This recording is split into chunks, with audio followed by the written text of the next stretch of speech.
Okay, so first female math award winner has history of shattering glass ceiling. Karen Kasuka Uhlenbeck is a retired professor who taught at the University of Texas at Austin. She is well known for her groundbreaking advancements in areas of math known as geometric analysis and gauge theory. She is the first woman to win an important mathematics award called the Abel Prize. The Abel Prize is modeled on the Nobel Prizes and is given out by the Norwegian Academy of Science and Letters. It is a group in Norway that honors scientists. The Abel Prize is awarded annually to the mathematicians whose contributions to the field of great depth and influence. The prize carries a cash award of about $700,000. So she's the first woman to win an important mathematics award called the Abel Prize. This makes me think a lot about the women's rights movement during the Enlightenment. Let's keep going. The New York Times reports that Uhlenbeck was honored for the importance of her work on geometry and mathematical physics. She's the first female award winner in Abel's 16-year history since the prize's beginning in 2003. 20 awards have been distributed, including 6 to mathematicians who were recognized jointly. One of Uhlenbeck's most important discoveries revolves around a subject that might sound simple: soap bubbles. These glistening orbs act as key elements of minimal surfaces. Soap bubbles force themselves into shapes that minimize energy by taking up the least amount of area possible. Mathematician Arne B. Slotsky breaks down this complex theory in simpler terms in an Abel Prize statement. He explains that the fixed amount of air inside of a bubble makes the soap film minimize surface tension. It does this by pulling the soap into the shape with the least surface area needed to enclose the fixed amount of air inside. In other words, it makes a perfect sphere. I learned that you recently finished learning about circles in math, and a lot of this sounds like questioning and thinking about ideas that we've already thought about and rethinking them, a lot like what was happening during the scientific revolution. And also mathematicians, scholars talking to each other. This guy right here, Arnie, is taking Karen's idea.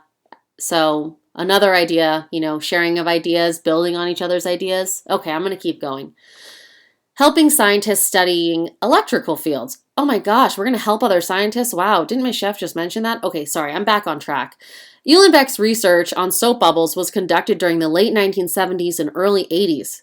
Wow. Along with fellow mathematician Jonathan Sachs, BBC News says Uhlenbeck's work on the mathematical manipulation of soap bubbles has been important for many other kinds of scientists. Oh my God! Other kinds of scientists are using this information? Sounds a lot like the scientific revolution. For example, it helps scientists studying electrical fields. Quantum magazine adds that the research was also essential to the rise of a new branch of mathematicians known as geometric analysis. This relatively new area of study combines geometry and complex mathematical equations. It is used to study curved surfaces like those of soap and bubbles. I'm not going to repeat myself, but you know what I want to say. Bloomberg News notes that new Abel winner has helped theoretical physicists. Unlike scientists who do experiments, theoretical physicists use math to understand the world and make predictions. Her work helped them develop new ideas on their own. You know what I want to say? I'm not going to say it again. Uhlenbeck wrote an essay in 1996, I was 3 years old, about her life. She said when she was growing up, she never saw herself becoming a mathematician. I also never saw myself becoming a teacher, but whatever, I'll keep going. Instead, she was more interested in reading hefty scientific books. After enrolling in a freshman honors math course at the University of Michigan, however, she changed her mind. I wonder why. In 1968, she earned her PhD in mathematics from Brandeis University in Massachusetts. As one of the few women in her program, Uhlenbeck experienced considerable pushback from male peers and professors.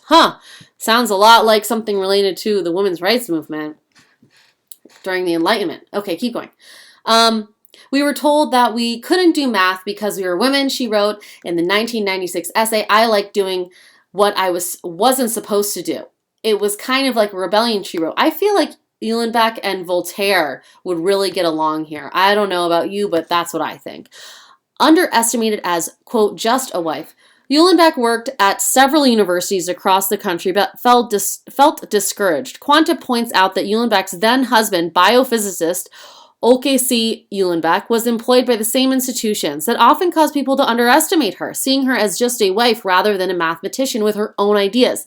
She eventually ended up at the University of Texas at Austin, where she remained until her retirement in 2014. There's about 6 different things that I could say about this, but I'm going to let you read between the lines. Winning the Abel Prize adds yet another accomplishment for Uhlenbeck. She has already helped to create many new paths for women in math, science, though. As the New York Times notes, she previously won the MacArthur Fellowship, a prize known as Genius Grant given out to original thinkers. In 1990, she became only the second woman to give a highlighted talk at the International Congress of Mathematics.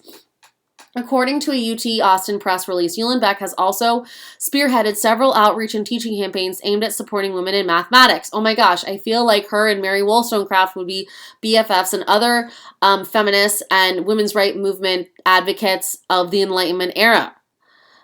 Jim Al-Kahili is a British scientist and author who spoke about Uhlenbeck at an Abel Prize statement. The recognition of Uhlenbeck's achievements should have been far greater, he says. Her work has led to some of the most important advances in mathematics in the last 40 years.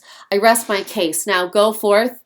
Level 1, you need to pick out your quote. Level 2, you're going to explain why that quote is important. And then level 3, you're going to do what I just did as I read through this article, and you're going to explain how it connects to what we've been studying, whether it be the women's rights movement, an Enlightenment thinker, advances in maths, the scientific revolution, so on and so forth.